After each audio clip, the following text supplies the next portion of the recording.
Natividad Mendoza, thank you so much for being with us today and giving your time to the YouTube channel Reinventing Reentry, because we know you have been through a lot of experience in reentry.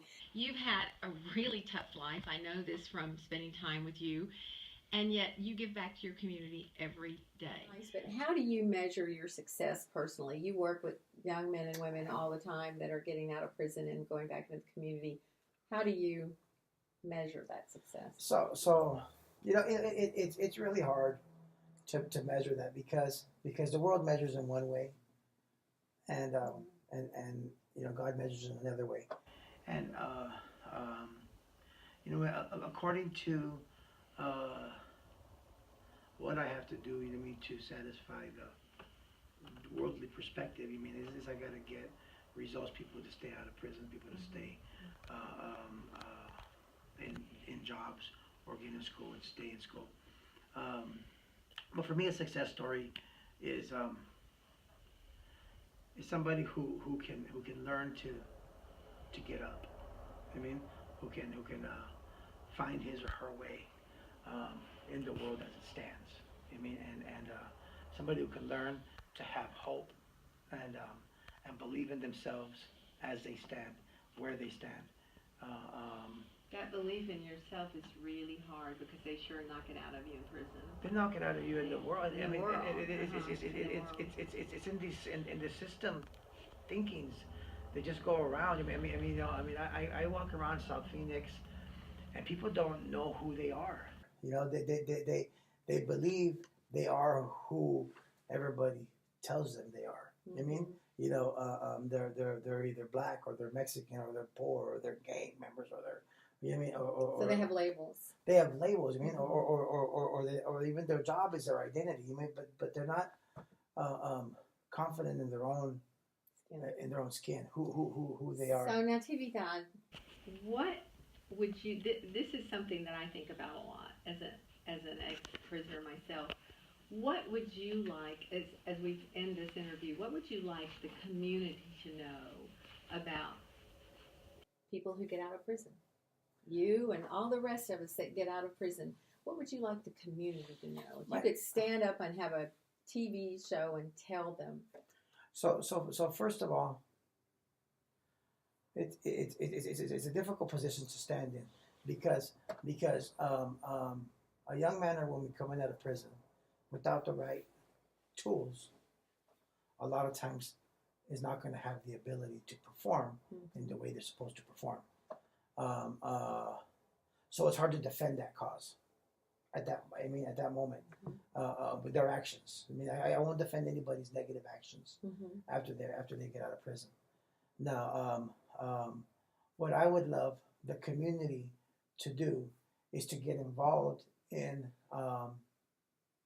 helping these young men and women find their identities before they're released.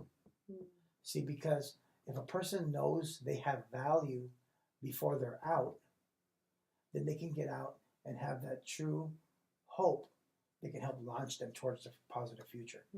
If they come out and they go home to a home that's broken, that nobody really wants them in, and where people are expecting them to fail, and then when they do, they pound them down on it. What'd you expect? Exactly. See, and that is what most people can expect to come out to. Most people can expect to come out to that right now, and it's not intentional. The parents, the people that are caring for them, they don't do this intentionally. They do it because they're not educated either. The one thing that I saw in prison that is lacking on all sides, from the staff to the inmates, is respect. Right. And respect is something that the inmates talk about a lot. If you diss me, man, and that means you disrespected me. Right. But there's so much, and disrespect is almost a superficial word, but there's not a recognition of you as a human being. And the respect that we're talking about in prison is a different respect. It's a different respect than what real respect is. If people need to be educated on that word, yeah. And it's true. You're meaning. right. It's a recognition of your spirit, you of your as a spirit, human being. the acknowledgement that you exist. That doesn't exist in prison. It doesn't exist in prison. On both, and in the inner cities either. The people in the inner city, they don't acknowledge people in the affluent neighborhoods. Yeah. I mean, they consider them a different class, almost as if they were aliens themselves. Yeah. And the people in the affluent areas think the same thing about people in the inner cities. Yes, they could be cordial to each other, but they wouldn't let each other in each other's homes. They wouldn't be having each other, date each other's kids. They wouldn't want them to be going to the same school and teaching each other their same value systems because they're different. And what I hope that the world can see is that the differences are a superficial difference. I'm trying to come up with the right words here. Because I'm in a very unique position in my life, because I am in both these worlds, kind of. I mean, I can hang out with the affluent and communicate with them at their level and feel confident that they understand me and they're not judging me. At least not most of them. You know what I mean? And I can do the same in the inner cities with the urban poor. I can mix it up with them and hang out with them and just be a part of life with them as well. And what I've noticed, especially recently, is that the issues, the core issues of our problems. I mean, like when I'm feeling angry enough to hit somebody, right? Or I'm feeling depressed enough to kill myself, or I'm feeling a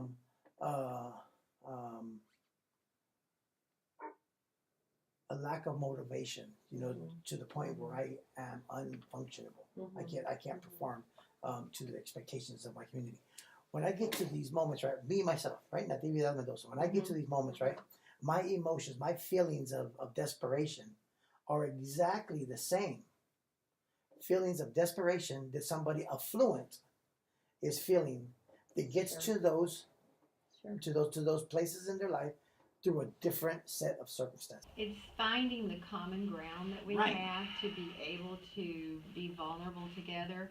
One of the things that I know for sure is we have racism in our country and we're divided in our country, but when you're, no matter who you are, if you're in the OR and you need a blood transfusion, you're not going to wake up and say, wait a minute, I don't want that blood, or who did that blood come from? No, you'd be just fine with whoever it is. You're fine with it. We all bleed the same, right? And we all cry the same, and we laugh the same, and we have a lot of those things, feelings. What you have done is you are doing an incredible job of finding the common ground and helping so many young people, and I really honor you for that, Natividad, and I really thank you for spending time with us today because I know how busy you are. So thank you so much for being with us and being part of our YouTube channel to reinvent reentry and make a difference in the world. You guys have a great afternoon. Thanks.